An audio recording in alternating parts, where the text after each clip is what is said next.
அஸ்ஸலாமு அலைக்கும் சுவை விரும்பிகள் எல்லாரும் நல்லா இருக்கீங்களா?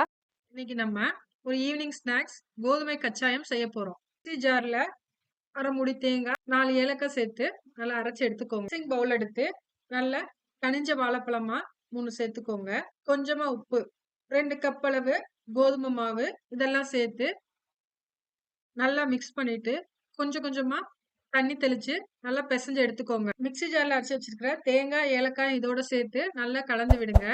கடைசியா நான் வெல்லப்பாகு காய்ச்சி வச்சிருக்கேன். அதையும் வடிகட்டி இதோட சேர்த்து நல்லா மிக்ஸ் பண்ணிக்கோங்க. மாவு ஒரு பணியாரம் பதத்துக்கு இருந்தா போதும். இதை ஒரு மூடி போட்டு ஒரு 1/2 மணி நேரம் நல்லா ஊற வச்சிடுங்க. ஒரு 1/2 மணி நேரம் கழிச்சு இந்த மாவை குட்டி குட்டி உருண்டைகளா ஒரு வாணலில எண்ணெயை சூடு பண்ணி அதுல போட்டு நல்லா பொரிச்சு எடுங்க. இப்ப வெந்ததும் திருப்பி விட்டு இதை எடுத்து ஒரு பிளேட்ல வச்சு சர்வ் பண்ணுங்க. சேனலை சப்ஸ்கிரைப் பண்ணுங்க.